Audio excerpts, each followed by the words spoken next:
Hadirin, ini panggilnya ibu-ibu, emak-emak, nyai-nyai, nenek-nenek. Ini mama. Emak-emak ya. Bukan ya. Ada bapak-bapak juga, alhamdulillah. Ada. Oke, alhamdulillah hadirin Bapak Ibu sekalian, terutama Shahibul Bait ya.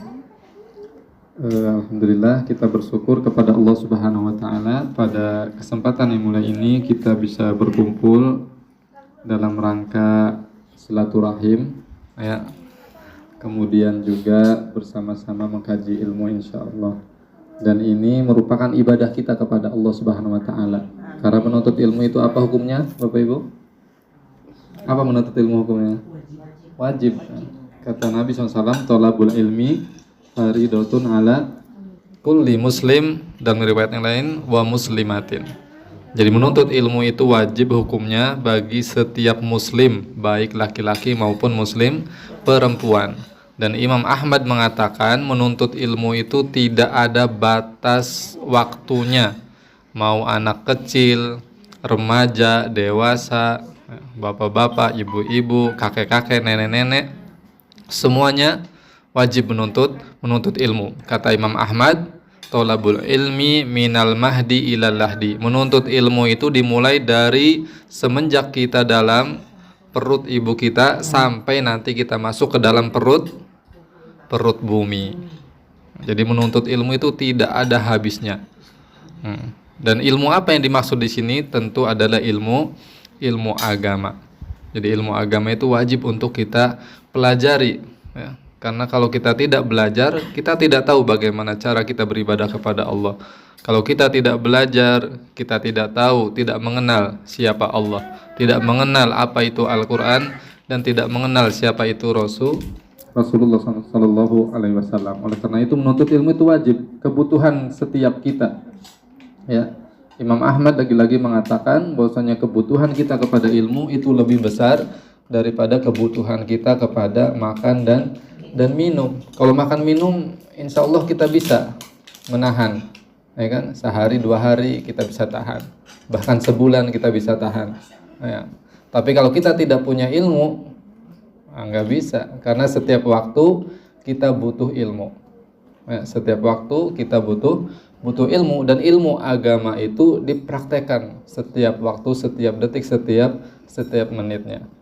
Masya Allah. Oleh karena ini sangat penting sekali menuntut ilmu. Bahkan ya, karena saking pentingnya Nabi kita Muhammad Shallallahu Alaihi Wasallam itu memberikan reward, ya, penghargaan yang besar. Kata Nabi apa? Man salaka tariqan yaltamisu fihi ilman sahalallahu lahu bihi tariqan ilal jannah. Siapa yang menempuh jalan untuk menuntut ilmu, maka Allah akan mudahkan baginya jalan menuju surga. Nah, tadi temanya apa?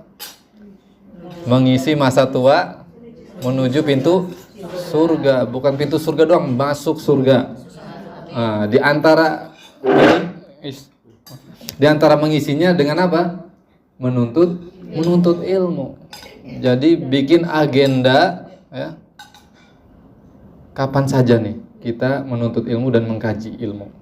Karena jalan yang termudah untuk bisa meraih surga Allah itu adalah dengan menuntut ilmu. Subhanallah. Ini keutamanya sangat besar dan sangat luar biasa. Apalagi di hadis yang lain Nabi SAW mengabarkan kepada kita bahwasanya majtama'a qaumun, ya, tidaklah suatu kaum itu berkumpul di suatu tempat, ya, di sana belajar Al-Quran, di sana mengkaji ilmu agama. Kata Nabi SAW, illa nazalat alaihimus sakinah wa ghasyiyatuhumur rahmah wa hafathumul malaikah wa dzakarahumullahu fi man indah. Masyaallah. Jadi kita ini insya Allah berkumpulnya kita di sini mendapat 4 keutamaan sekaligus. Yang pertama, kata Nabi, orang yang berkumpul untuk mengkaji ilmu, menuntut ilmu, mereka akan mendapatkan ketenangan. Masya Allah. Sakinah. Ya. Jadi kita kalau butuh ketenangan, hadirilah majelis ilmu. Adakan majelis ilmu. Karena itu yang akan menghadirkan ketenangan untuk diri kita. Bukan kemana? Ya kita boleh-boleh saja pergi ke tempat-tempat wisata, rekreasi untuk mencari ketenangan dan lain sebagainya. Tetapi sejatinya ketenangan itu ada di majelis ilmu. Yang kedua, kata Nabi, akan diguyur rahmat oleh Allah Subhanahu wa taala. Masya Allah, kasih sayang Allah Subhanahu wa taala. Kita kalau disayang orang seneng kita kan? Disayang suami, ya ibu-ibu seneng gak ibu-ibu? Seneng. Suami juga seneng kalau disayang sama istri. Apalagi ini siapa yang menyayangi kita? Allah. Allahu Akbar. Jadi ini diantaranya supaya kita bisa mendapat rahmat sayang dari Allah adalah dengan menghadiri majelis ilmu. Kita menuntut ilmu. Kemudian yang ketiga, wahafathumul malaikah. Kata Nabi, dinaungi oleh para malaikat.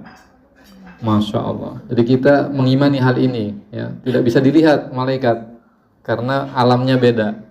Ya, alamnya alam gaib. Tetapi kita beriman malaikat itu menaungi kita yang sedang menuntut ilmu. Kemudian yang terakhir, yang keempat, kata Nabi SAW, orang-orang yang hadir di majelis ilmu itu dibangga-banggakan oleh Allah di hadapan para malaikat. Masya Allah. Allah sebut-sebut nama kita. Wahai para malaikat, lihat hambaku si fulan A, si fulan B, si fulan C. Mereka sedang berada di majelis ilmu. Masya Allah. Kemudian keutamaan yang lainnya, kata Nabi SAW, Inna lillahi malaikatun yaltamisuna fito turukin nas. Allah itu memiliki malaikat-malaikat yang bertugas berjalan di jalan-jalan manusia. Masya Allah. Untuk apa? Di antara tugas mereka itu mencari hamba-hamba Allah yang hadir di majelis ilmu. Masya Allah. Kemudian Nabi mengabarkan bahwasanya orang-orang yang ada di majelis ilmu, mereka semua akan mendapatkan ampunan dari Allah Subhanahu wa ta'ala. Masya Allah. Kemudian ada malaikat yang berkata kepada Allah, ya Allah, sesungguhnya di antara orang-orang yang hadir di majelis ilmu itu ada yang cuma sekedar duduk-duduk saja. Dia cuma ngelihat ada majelis ilmu, dia kemudian ikut cuma duduk di situ santai. Awalnya dia niatnya enggak untuk menuntut ilmu, cuma duduk saja, pengen numpang istirahat. Kata Nabi apa?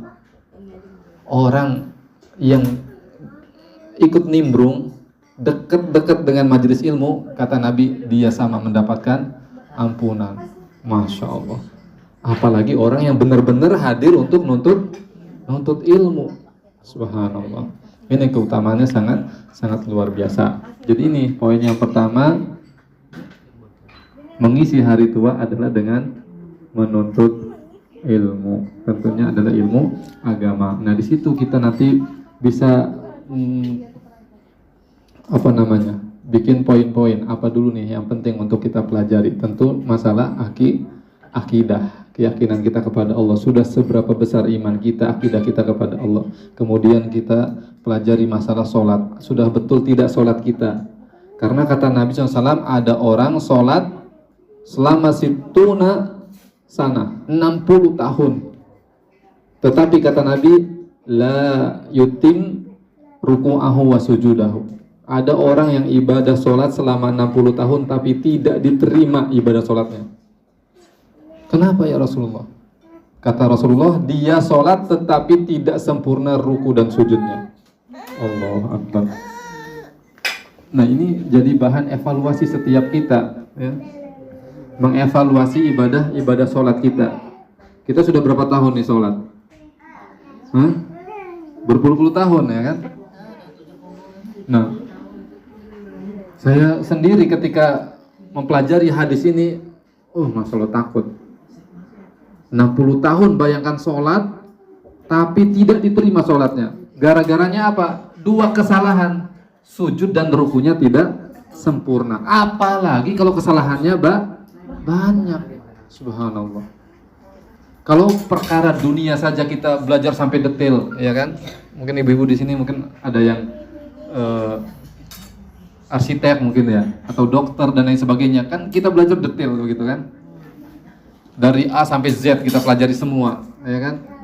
Demikian juga dalam ilmu agama. Kadang kita merasa berat, ngapain sih belajar detail-detail? Padahal kita ilmu dunia Detail ya, kayak Pak Geri, betul nggak Pak Geri? Ilmu basket ya, ada teknik ini, cara ngelemparnya, jarak sekian, berapa kekuatannya nih, kan detail seperti itu. Demikian dalam ibadah sholat, karena kita sedang beribadah kepada Allah, bukan main-main ini. Jadi harus betul-betul ilmu sholat ini kita pelajari dengan baik dan benar, supaya kita tidak termasuk hadis tadi ya. 2 kesalahan saja bisa menyebabkan sholat kita tidak diterima, apalagi kesalahannya banyak. Masya Allah ya. Nah ini penting kita menuntut ilmu, kemudian ilmu-ilmu yang lainnya ya. Apalagi ini mendekati Ramadan, maka perlu juga belajar ilmu tentang ibadah puasa ya. Kemudian selanjutnya Bapak Ibu rahmati Allah Subhanahu wa taala, di dalam Al-Qur'an Allah Subhanahu wa taala itu sudah mengingatkan kita ya, di surat Fatir ayat 37. Di sana pertama Allah Subhanahu wa taala mengabarkan kepada kita tentang jeritan orang-orang yang ada di dalam kubur. Mereka menyesali ya, apa yang telah mereka lakukan dahulu di dunia. Kata Allah Subhanahu wa taala, "Wa hum yastarikhuna fiha rabbana akhrijna na'mal sholihan ghairal ladzi kunna na'mal." Mereka berteriak mencari pertolongan. Ya Allah, keluarkanlah kami. Kami akan melakukan amal-amal soleh. Awalam nu'ammirkum ma yatadzakkaru fihi man tadzakkar wa ja'akumun nadhir. Masya Allah. Kata Allah Subhanahu wa taala apa? Bukankah kami telah memberikan jatah umur usia kepada kalian, yang mana seharusnya kalian itu mengingat ya, bahwa akan datang hari ini. Dan juga telah datang kepada kalian an-nadhir, peringatan.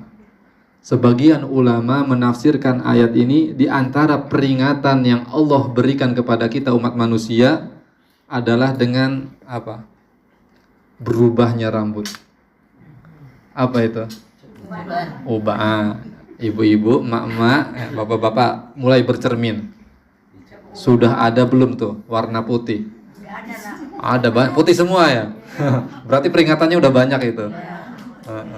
Pak Geri udah ada belum? Di chat kayaknya nih.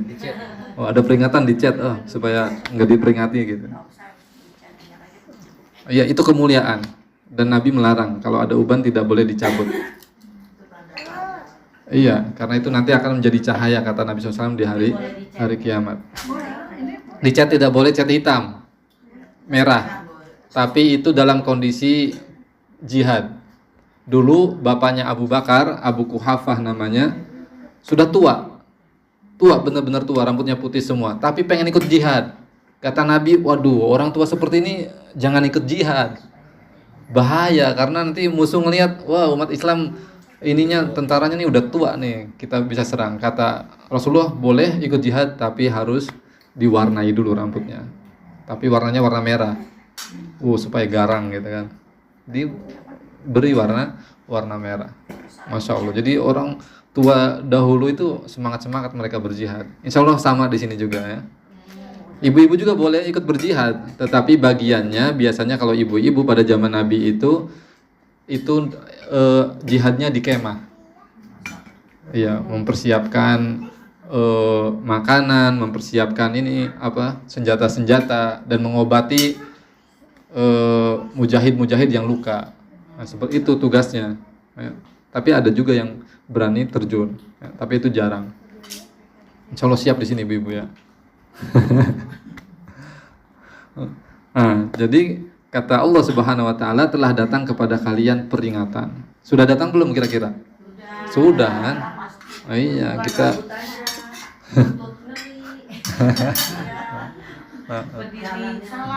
jadi, kalau bercermin sudah ada tuh peringatan. Berarti kita ingat, ya Allah, betul nih di Al-Qur'an ini sudah datang peringatan. Jadi rambut-rambut sudah mulai putih. Nah, ini peringatan dari Allah Subhanahu wa taala bahwasanya waktu kita sudah dekat. Sudah dekat. Tinggal nunggu yuk pulang. Nah, itu. Nah, yang jadi masalah dalam kondisi apa nanti kita pulang. Itu masalahnya, ya.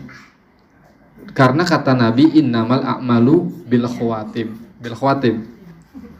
Pakai niat. Ada hadis lain innamal a'malu binniyat. Amal perbuatan itu bergantung dengan niatnya. Tapi ini konteksnya lain lagi, innamal a'malu bil khawatim. Sesungguhnya amal perbuatan seseorang itu dilihat dari penghujungnya. Karena kata Nabi ada wa inna minan nas, di antara manusia dia ada mayya'mal amal ahlil jannah. Dia mengerjakan amalan-amalan sehingga dia itu kita anggap, orang ini kita sangka orang ini pasti bakal masuk surga karena amalan-amalannya hebat. Tetapi kata Nabi apa? Fayadkhulun nar. Kemudian di akhir hidupnya dia berbuat maksiat, mati dalam keadaan maksiat, masuk neraka. Wa'iyadzubillah. Sebaliknya kata Nabi ada di antara manusia ya'mal amala ahlin nar. Di mata kita sangka nih orang masuk neraka nih karena selama hidup perbuatannya mabok, misalkan mencuri, korupsi dan lain sebagainya. Pokoknya kita kalau ngelihat dia ini ini neraka nih orang pasti nih.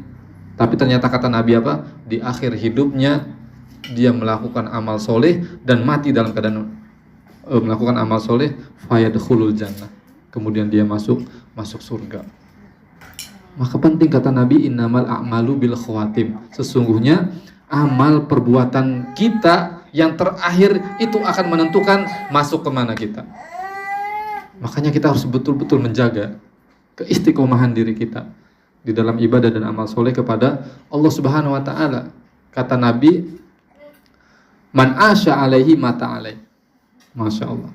Kebiasaan hidup kita seperti apa, maka kita akan mati dalam keadaan kebiasaan kita itu.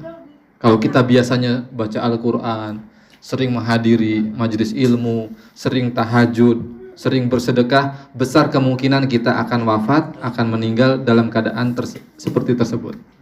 Tapi sebaliknya, kalau kita seringnya joget-joget misalkan, waliyadzubillah, minum-minuman, mabuk-mabukan, dan perbuatan-perbuatan maksiat yang lainnya, besar kemungkinan kita mati dalam keadaan seperti itu. Jadi kebiasaan hidup yang kita bangun, yang kita jalani akan menentukan ke arah mana kematian kita. Allahu Akbar. Makanya Nabi SAW bersabda dalam hadisnya, idza aradallahu bi'abdihi khairan ista'malahu. Masalah. Tanda kebaikan ini bisa kita mengukur semua, ya. Mudah-mudahan kita semua termasuk dalam kategori hadis ini. Amin. Ya. Kata Nabi, termasuk seorang hamba yang diinginkan kebaikan oleh Allah, Allah akan mengistiqmalnya. Apa itu istiqmal? Para sahabat bertanya, kaifa yasta'milullahu abdahu ya Rasulullah? Bagaimana itu Allah mengistiqmal hambanya? Kata Nabi SAW, yuwaffiquhu li'amalin sholih qabla mauti. Masya Allah. Tanda seseorang itu dicintai dan diinginkan kebaikan untuknya oleh Allah, kata Nabi, orang ini sebelum kematiannya datang, orang ini dimudahkan menjalankan amal-amal soleh. Coba kita sekarang lebih mudah untuk datang kepada kebaikan-kebaikan apa ke keburukan-keburukan. Lebih semangat untuk melakukan amal soleh, amal ibadah, atau sebaliknya.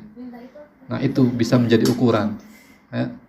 Kalau kita ternyata alhamdulillah semangat untuk beramal soleh, semangat untuk berkontribusi dalam kebaikan, itu tanda Allah cinta dan sayang kepada kita, dan Allah ingin kebaikan, dan Allah ingin akhir hidup kita happy ending.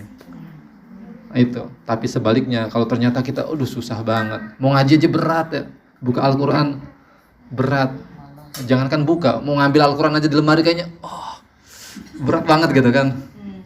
Apa ini gitu. Mau sedekah, ya, ngeluarin uang ini udah kayak mau nyabut rumput yang akarnya 10 meter ke dalam. Berat gitu kan. Wah, bahaya ini. Jangan-jangan ini tanda Allah tidak cinta dan sayang kepada kita. Jangan-jangan ini tanda Allah akan wafatkan kita dalam keadaan su'ul khotimah, wa'iyadzubillah. Tapi kalau kita mudah, sedekah, ada orang butuh bantuan, ada orang minta donasi, apa nih, pembangunan masjid, siap. ada ini panti asuhan yatim butuh bantuan, siap kita bantu sesuai kemampuan kita. Nah itu kata Nabi SAW, tanda orang dicintai disayangi Allah ya, dan diinginkan kebaikan adalah sebelum datang kematiannya Allah mudahkan dia untuk beramal soleh. Masya Allah. Kemudian Bapak-bapak, ibu-ibu yang rahmat Allah Subhanahu wa taala, dan penting juga ada satu doa di dalam Al-Qur'an. Nah, ini udah lebih banyak sebetulnya ya, tapi nggak apa-apa kita sampaikan. Orang kalau sudah mencapai usia 40 tahun, ada satu doa khusus yang harus rutin dibaca. Karena ini Al-Qur'an. Udah 40 insya Allah di sini semua ya? Oh belum. Pagi ini berapa? 80?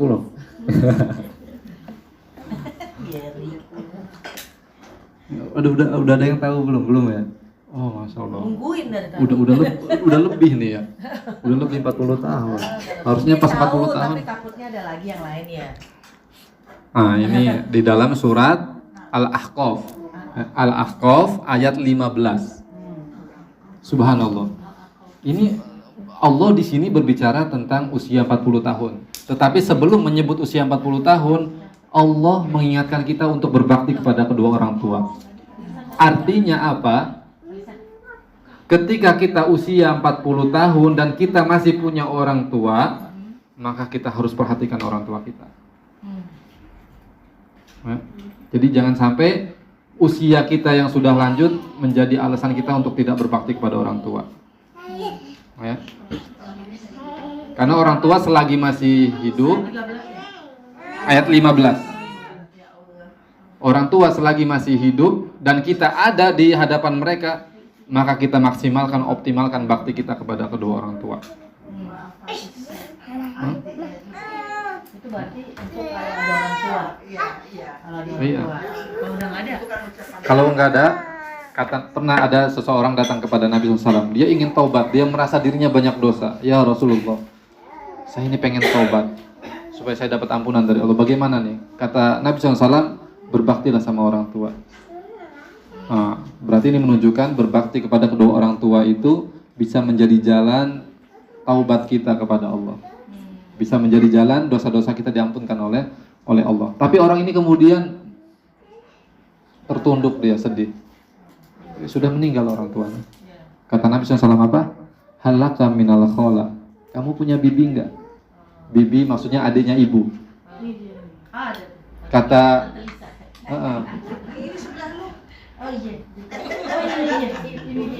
punya bibi enggak? Kata orang ini, iya saya masih punya bibi. Kata Nabi, birraha fa innaha bimanzilatil berbaktilah kepada bibimu karena bibi itu kedudukannya sama seperti ibumu.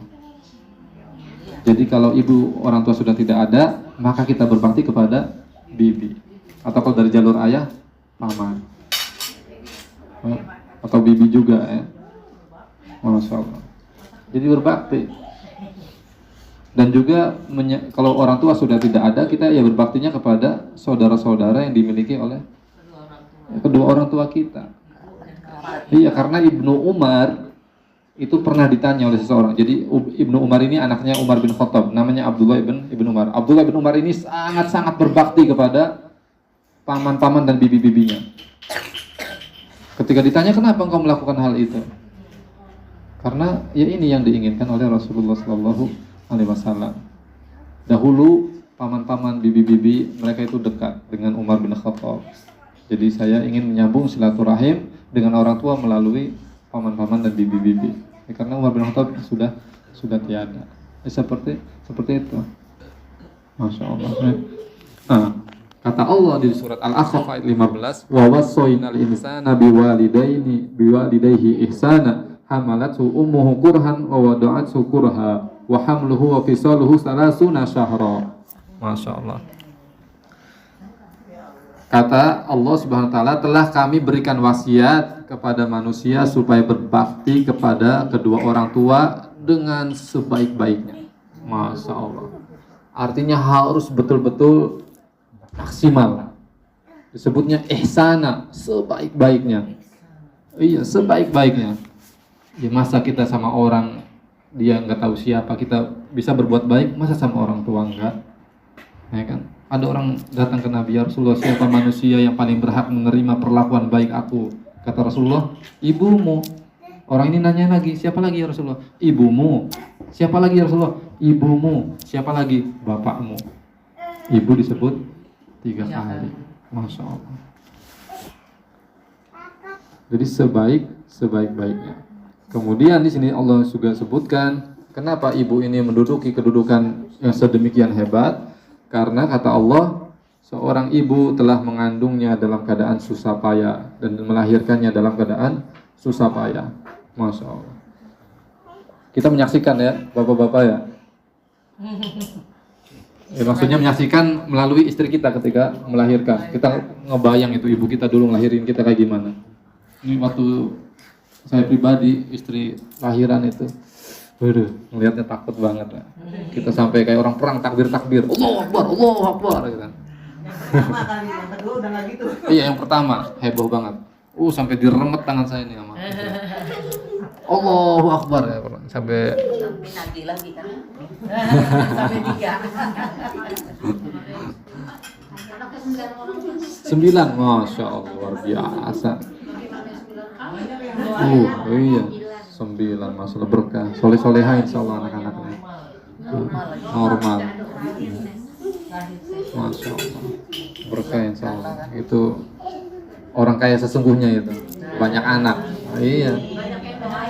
Banyak yang doain. Mudah-mudahan soleh-soleha semuanya. 60. Masya Allah. Masih muda Bu. Masih muda.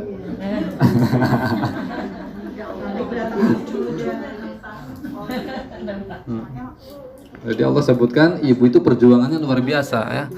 Mengandung dan melahirkan itu susah payah luar biasa. Saya teringat betul pas ngeliat istri. Allah, ibu saya dulu kayak begini lahirin saya ini. Jadi kita luar biasa ya, ketika membayangkan hal itu. Kemudian juga ditambah dan menyusuinya selama 2 tahun. 2 tahun. Disebutkan di dalam Al-Quran, menyusui itu liman aroda ayuti marrodoah. Jadi menyusui itu kalau pengen sempurna 2 tahun. Menyusui anak. Itu anjuran Al-Quran 2 tahun. Jadi penting seorang ibu itu memberikan ASI. Karena itu memang hak anak. Kalau memang tidak keluar ASInya, maka bisa pakai ASI yang lain. Ya, tapi lebih utama ya tentu ASI dari ibu sendiri. Nah, dan kualitas ASI itu lebih hebat daripada susu-susu yang lain. Kemudian baru disebutkan oleh Allah, hatta idza balagha asyuddahu wa balagha 40 sana qala rabbi auzi'ni an ashkura ni'mataka allati an'amta 'alayya wa 'ala walidayya wa a'mala shalihan tardah wa aslih li fi dzurriyyati inni tubtu ilaika wa inni minal muslimin. Masyaallah. Ngerti artinya? Nah, kata Allah, sehingga ketika sudah sampai usia 40 tahun. Kenapa di sini disebut 40 tahun bukan 30, 50? Karena para ulama tafsir menyebutkan usia 40 tahun itu usia matangnya manusia. Bukan 50 ya? Bukan, 40. Makanya kebanyakan para nabi dan rasul diangkat menjadi nabi dan rasul usia berapa? 40. Nabi Muhammad diangkat jadi rasul usia 40 tahun. Setelah itu baru berdakwah selama 23 tahun. 13 tahun di Mekah, 10 tahun di Madinah. Setelah itu baru meninggal. 63 tahun Nabi SAW meninggal. Yang 60 siap-siap. Ada yang lebih? Udah lebih. Udah uzur.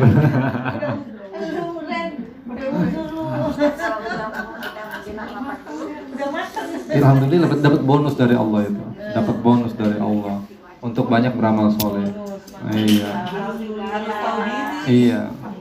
Berarti Allah pengen kita banyak ibadah lagi kepada Allah supaya bakalnya banyak. Iya, insya Allah. Ini habis ini satu hadis, setelah itu tanya jawab insya Allah. Ya, tanyanya yang mudah-mudah ya. Nah, jadi kata 40 tahun tadi itu usia matang manusia. Kenapa juga dijelaskan oleh para ulama?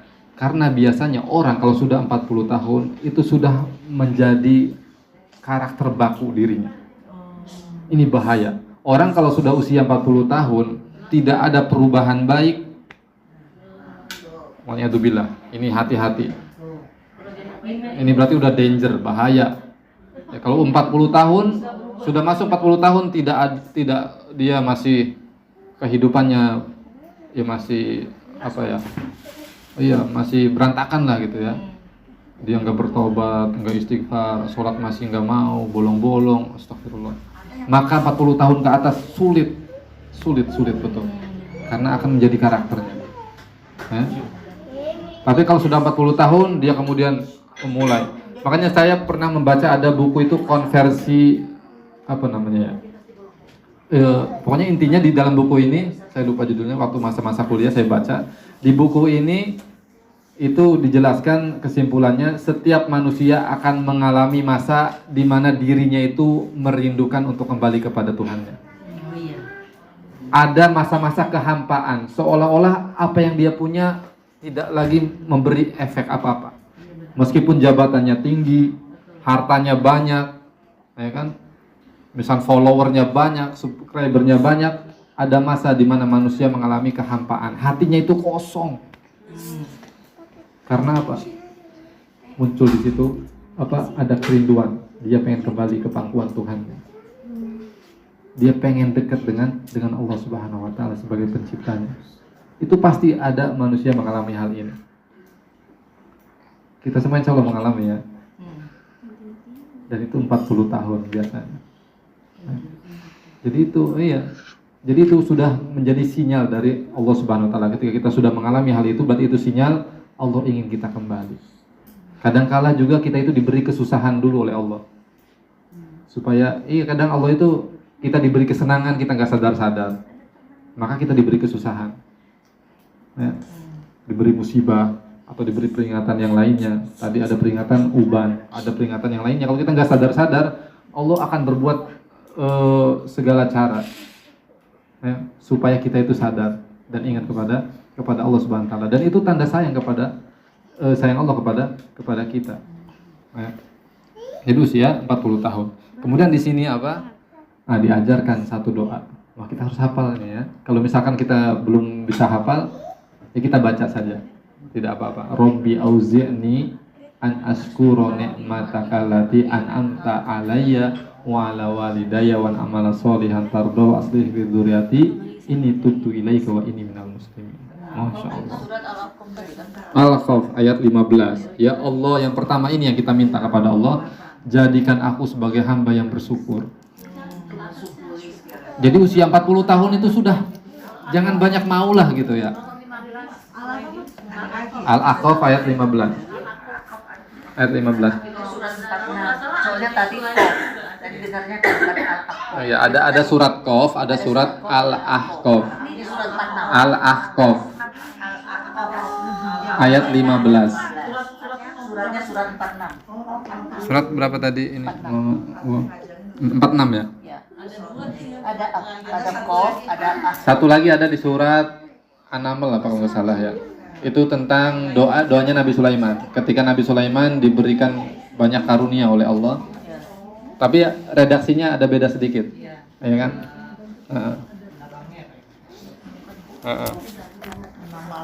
Wa aslihi fi dzurriyyati gitu kan. Al-Ahqaf ayat 15. Duduk sama di situ. Iya. Sama di situ. Sebentar saya. Jadi ini yang pertama ya. Yang kita minta kepada Allah ketika kita sudah sampai usia 40 tahun ya, adalah menjadi hamba Allah yang pandai bersyukur. Jadi usia 40 tahun itu sudah jangan neko-neko lah. Jangan banyak angan-angan. Hawa nafsunya dikurangin gitu kan, dikontrol, jangan sampai kebablasan. Ya kan? Jangan sampai kita udah 40 tahun tapi banyak maunya ya. Aduh, saya pengen punya ini, punya itu kan. Pengen ini, pengen itu. Sudah. Lebih baik sibukkan diri mensyukuri apa yang sudah ada. Apa yang ada saja belum tersyukuri semua, kita minta yang lain lagi. Ya. Maka ini ya, yang pertama Rabbi auzini an ashkura ni'mataka allati an'amta 'alayya wa 'ala walidayya. Ya Allah, jadikanlah aku ya orang yang pandai bersyukur kepadamu atas nikmat-nikmat yang telah Engkau berikan kepadaku dan kepada kedua orang tuaku. Masya Allah. Jadi ini yang pertama yang diminta, supaya kita menjadi hamba Allah yang pandai bersyukur. Di antara contohnya apa kita pandai bersyukur? Apa ya? Mensyukuri yang udah ada. Kita kalau bersyukur kepada Allah, apa yang kita lakukan? Coba. Salat, berdoa. Ada lagi alhamdulillah, apa lagi? Mendekatkan diri kepada Allah. Mendekatkan diri kepada Allah. Nah, sedekah. Sedekah. Ya, semua itu termasuk dan terkumpul dalam 3 inti poin ini. Seseorang bisa dikatakan bersyukur kalau 3 hal ini ada pada dirinya. Yang pertama, dia meyakini setiap nikmat yang dia miliki itu datangnya dari Allah. Kata Allah, wa ma bikum min ni'mah fa minallah. Nikmat apa saja yang ada pada dirimu itu datangnya dari Allah. Ini yang pertama. Kita betul-betul yakin, bahkan bukan hanya yang ada pada diri kita, pada orang lain pun itu nikmat dari. Kalau kita meyakini hal ini, jauh kita dari hasad, iri, dengki. Iya, kalau kita yakin nikmat itu datangnya dari Allah, sudah beres, selesai. Hati kita bersih. Enggak iri kita sama orang. Ini orang kenapa dapat nikmat, rumahnya gede kok rumah saya kecil. Ingat, Allah yang membagi-bagi nikmat. Allah yang memberi nikmat. Alhamdulillah saya dapat rezeki. Nikmat rumah kecil itu rumah besar. Ini nikmat dari Allah. Dua-duanya sama, nikmat dari Allah. Alhamdulillah saya bisa bersyukur. Gitu. Jadi orang kalau yakin seperti itu, hatinya bersih, tidak ada iri dengki kepada orang lain, dan dia pun tidak akan sombong dengan nikmat yang dia punya. Lihat nih, rumah saya besar, rumah kamu kecil. Ingat, nikmat datang dari Allah. Siapa kita? Ya. Kemudian yang kedua, mengucap alhamdulillah, syukur. Jadi setiap kita dapat nikmat, kita ucap alhamdulillah. Puji Allah dulu, jangan memuji diri sendiri. Wih, Masya Allah, punya mobil baru nih. Iya nih, hasil kerja keras gue nih. 5 tahun nih nabung, kebeli mobil nih. Ada nggak kayak gitu? Harusnya apa? Wih, Masya Allah, punya mobil baru. Alhamdulillah, nikmat dari Allah. Sebut Allah dulu, jangan sebut kehebatan diri. Ujub namanya, bangga diri, nggak boleh. Ya. Masya Allah sekarang ini ya, bisnisnya lancar. Iya, saya kerja keras, setiap malam begadang, ya. Ngurusin ini itu, bisnis saya lancar kan. Ini nggak boleh sombong, namanya ujub. Tapi alhamdulillah dulu. Jadi ingat Allah dulu. Yang ketiga, tadi ya, banyakin ibadah. Ya, kita gunakan nikmat-nikmat yang Allah berikan untuk banyak beribadah, sholat malam, sholat tahajud, ya, terus sholat 5 waktu yang wajib terutama kan dijaga, kemudian banyak bersedekah dan seterusnya. Itu tanda syukur kita kepada Allah. Jadi dengan banyak beramal soleh. Bahkan Nabi, subhanallah, syukur Nabi seperti apa, Bapak Ibu? Nabi pernah mencontohkan. Aisyah itu pernah bertanya kepada Rasulullah, ya Rasulullah, engkau ini tiap malam sholat tahajud, sampai dikabarkan tawarromat kodama, kakinya itu bengkak-bengkak sampai merah karena seringnya sholat tahajud. Subhanallah.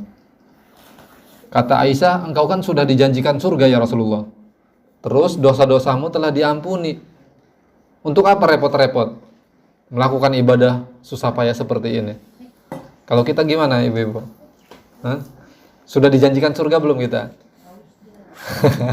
Ada janji dosa-dosa kita diampuni tidak? Ya insya Allah ya. Lihat, Nabi sudah dijanjikan surga, dosa-dosanya sudah pasti diampuni, tapi ibadahnya markotop, luar biasa. Kata Nabi, afala akunu abdan sakuro, tidakkah boleh jikalau aku menjadi hamba Allah yang bersyukur? Masya Allah. Jadi Nabi menunjukkan rasa syukurnya kepada Allah dengan apa? Rajin sholat malam. Karena sholat malam itu tanda keikhlasan seseorang itu levelnya level atas, level tinggi. Iya, Kan sholat malam dilihat nggak? Sedikit yang lihat kita. Alarm sih bunyi. Alarm. Bunyi terus bangun, matiin alarm. Ya kan, kalau kita sholat malam kan jarang ada yang lihat kan. Tapi kalau kita sholat 5 waktu atau kita ibadah-ibadah lain kan ada potensi kita itu ria, pengen dilihat orang ya kan. Kalau tahajud siapa yang lihat? Nggak ada. Itu ikhlas level tinggi itu kalau seseorang rajin tahajud. Tapi jangan cerita juga.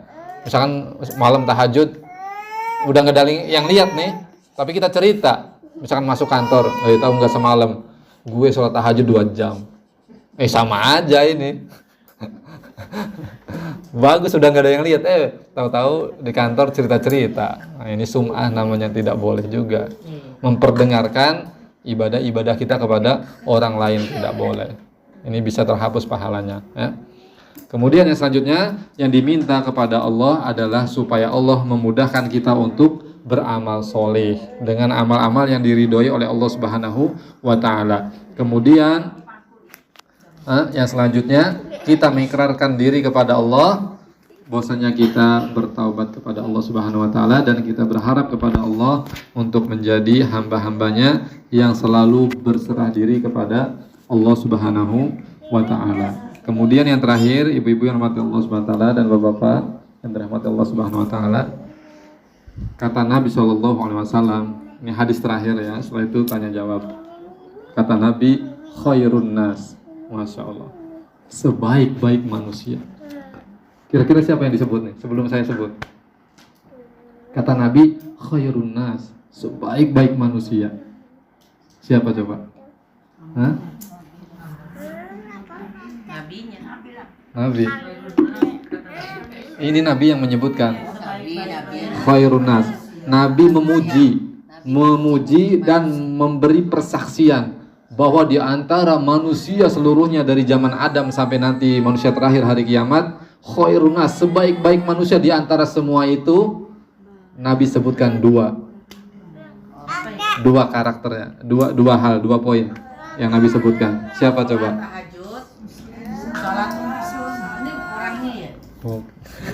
Ayo, yang bisa jawab dapat hadiah insya Allah dari Mama Uwon.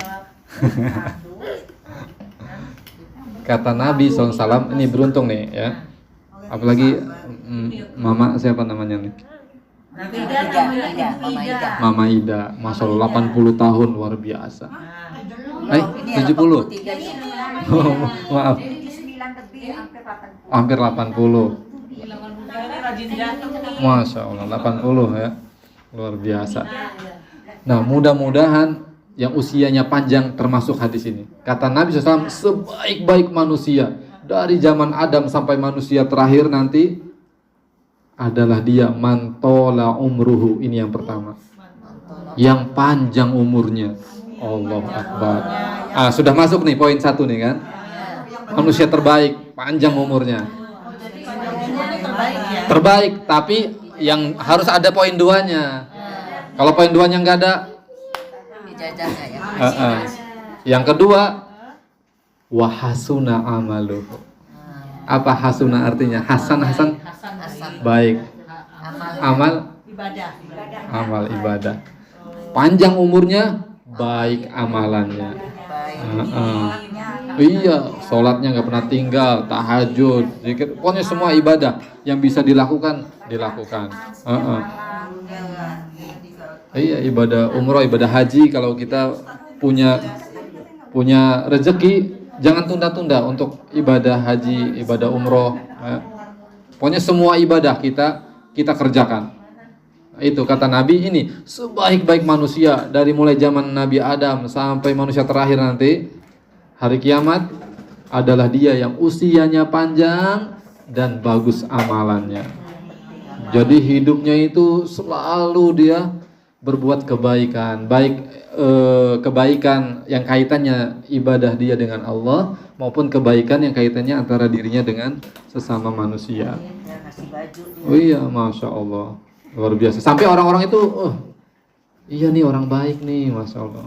Itu tanda kebaikan insya Allah. Tapi sebaliknya, Nabi juga menyebutkan wasyarrun nas, manusia paling buruk dari zaman Nabi Adam sampai manusia terakhir, manusia paling buruk dari seluruh manusia, mantola umruhu, siapa yang panjang umurnya, wasa'a amalu, tapi amalannya buruk, sukanya berbuat keburukan, ya, gunjingin orang, ya, hasad, iri, dengki kepada nikmat yang ada pada orang lain, dan lain sebagainya. Pokoknya buruk aja dia perlakuannya. Ibadah nggak pernah kepada Allah, kepada sesama manusia sukanya nyakitin. Wah, ini bahaya. Sama tetangga sukanya nyakitin. Ini bahaya, ya. Sama binatang sukanya menyiksa. Karena hati-hati, ya. Ini kata Nabi, ada wanita masuk neraka gara-gara apa? Dia menyiksa kucing. Dia memelihara kucing, tapi kucingnya nggak dikasih makan, nggak dikasih minum sampai mati. Kata Nabi, udzibat imra'atun fi hirratin habasat. Wanita disiksa di dalam api neraka oleh sebab kucing yang dia pelihara tidak dikasih makan, tidak dikasih minum. Kemudian juga kata Nabi, ada wanita dia rajin sholat malam, rajin puasa sunnah, tapi masuk neraka. Kenapa coba? Kata Nabi, karena tetangganya tersakiti oleh lisannya. Bahaya. Ngeri kan? Tahajud dan puasa tidak bisa menolong kita di hadapan Allah kalau tetangga kita tersakiti, terzolimi dengan lisan kita, ya. Jadi rajin kita tahajud, rajin kita puasa, tahu sama tetangga, apa sih lo? Ya. Judes kita ke tetangga. Waliyadzubillah. Waduh, ngeri. Dosanya lebih gede lagi kalau sama tetangga. Iya, ayam tetangga sama saudara. Kata Nabi, la yadkhulul jannah qati'ur rahim. Tidak masuk surga seseorang yang memusuhi saudaranya. Enggak bakal masuk surga orang yang memusuhi saudaranya. Waliyadzubillah. Ini bahaya. Kalau sama saudara harus saling rukun, saling mensupport. Makanya Nabi itu mengapresiasi kalau ada saudara, dia peduli sama saudaranya, pahalanya 2. Dia punya harta, berbaginya jangan sama orang lain dulu, sama saudara dulu. Lihat saudara siapa yang butuh, kita bantu, jangan sama orang lain dulu. Kata Nabi, orang yang berinfak, bersedekah kepada saudaranya, pahalanya 2. Yang pertama dia dapat pahala silaturahim, yang kedua dapat pahala sedekah. Gitu. Dan dulu Abu Tolhah punya kebunnya itu paling besar, dan kebun yang sering didatangin oleh Nabi. Ketika turun ayat lan tanalul birra hatta tunfiqu mimma tuhibun, kalian tidak akan dapat kebaikan secara sempurna sampai kalian menginfakkan, mensedekahkan harta yang paling kalian cintai. Berani gak kira-kira kita Bapak Ibu? Kita kalau sedekah biasanya apa? Uang receh. Sisa-sisa, ya. Padahal sedekah yang paling terbaik itu adalah dengan sesuatu yang paling kita cintai. Nah, Abu Tolhah ketika ayat ini turun langsung tergerak. Ya Rasulullah, ya Rasulullah, betulkah telah turun kepadamu ayat ini? Lan tanalul birra hatta tunfiqu mimma tuhibbun. Kata Rasulullah, ya betul. Ya Rasulullah, saya punya harta yang paling saya cintai. Kalau zaman sekarang Alphard nih ya Rasulullah, saya sedekahkan, silahkan ya Rasulullah. Langsung tanpa basa-basi. Karakter para sahabat itu dulu seperti itu. Kalau kita mikir-mikir dulu kan, ini ayat bener enggak nih? Jangan salah nih. Jadi kalau zaman dulu apa itu? Kebun namanya Bayroha. Kebunnya namanya kebun Bayroha. Itu milik Abu Tolhah. Kata Abu Tolhah, ya Rasulullah, nih kebunku, silahkan ambil ya Rasulullah. Engkau bagikan sesuka engkau ya Rasulullah, sesuai dengan yang engkau pandang baik maslahatnya untuk umat Islam. Silahkan ya Rasulullah. Tapi Rasulullah apa? Dipanggil lagi Abu Tolhah. Abu Tolhah sini. Ini menunjukkan lebih baik dan lebih utama kita itu memprioritaskan keluarga sendiri sebelum orang lain. Kata Rasulullah, ya Abu Tolhah, kamu punya ponakan-ponakan, punya paman-paman, punya bibi-bibi, punya saudara-saudara. Kebun kamu bagi-bagi kepada mereka. Masya Allah. Itu. Jadi kepada saudara sendiri terlebih dahulu. Kalau sudah saudara-saudara misalkan sudah semuanya mampu, baru Karena dalam kasus yang lain ada orang dia kepada Rasulullah, "Ya Rasulullah, saya punya uang nih ya Rasulullah, punya harta." Kata Rasulullah, "Batasaddaq ala nafsik." Kamu gunakan untuk menafkahi diri kamu sendiri, supaya kamu tidak minta-minta kepada orang lain, supaya kamu tidak mengharap pemberian dari orang lain. Kata dia apa? "Ya Rasulullah, indi dinar akhar." Ya Rasulullah, saya sudah merasa cukup untuk diri saya sendiri. Harta saya masih banyak nih. Kata Rasulullah apa? Gunakan untuk menafkahi anak-anakmu. Gunakan untuk menafkahi istri-istrimu. Ya. Kata dia apa? Satu saja berarti istrimu ya.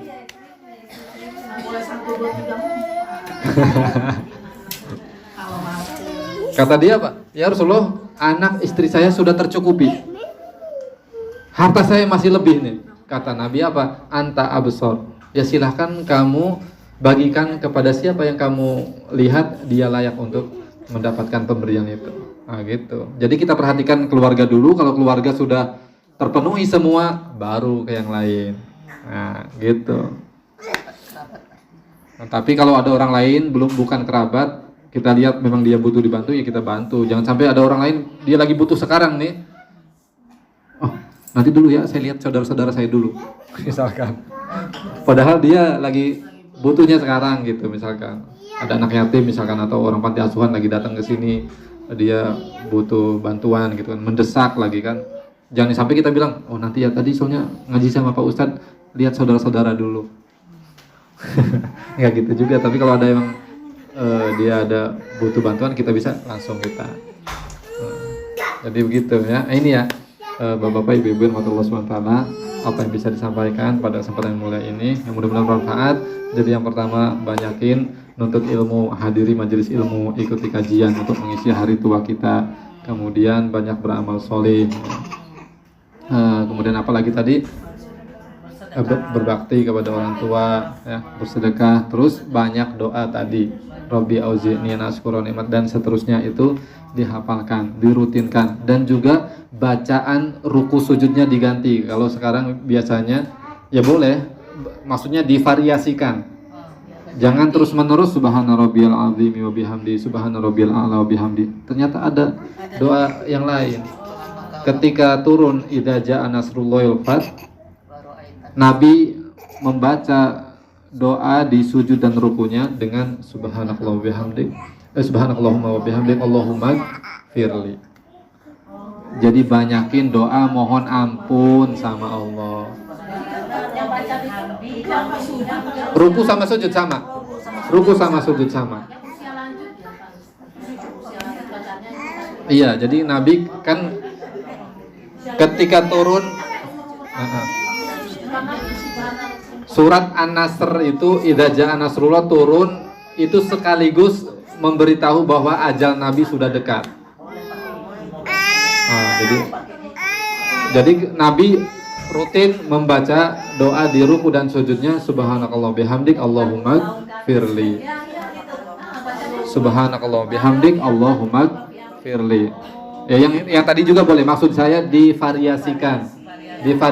Sesekali subhana rabbil a'la, subhana rabbil azim di ruku wa bihamdi, subhana rabbil a'la wa bihamdi, sesekali subhanakallahumma bihamdik Allahumma gfirli. Jadi divariasikan. Misalkan di zuhur kita bacanya yang tadi, di asar kita ganti, atau di sholat malam kita variasikan seperti itu. Jadi kalau usia kita yang sudah ya lanjut seperti ini, maka banyakin doa-doa minta ampun sama Allah. Iya, karena di ayat Al-Quran kan wasari'u ila magfirah, baru wajannah. Kata Allah Subhanahu wa ta'ala, bersegeralah memohon ampunan Allah dan meraih surga. Jadi sebelum kita menginginkan surga Allah, banyakin dulu mohon ampun. Jadi banyakin mohon ampun kepada Allah SWT. Karena surga itu seperti dikatakan oleh para ulama, surga itu tempat yang paling bersih. Ya. Jadi surga itu tempat yang paling bersih, paling suci. Ya. Kalau kita masih banyak dosa, maka tidak bisa masuk surga. Ibaratnya kita kalau ini di dunia di mana ya, tempat-tempat yang steril itu kita tidak bisa asal masuk kan, harus bersih dulu kita. Itu di surga seperti itu. Oke, barakallahu fikum jami'an. Ya, saya rasa itu untuk kajiannya ya. Untuk selanjutnya, Tanya jawab boleh? iya boleh. Masih ada waktu ya, jam sampai jam 2 lah.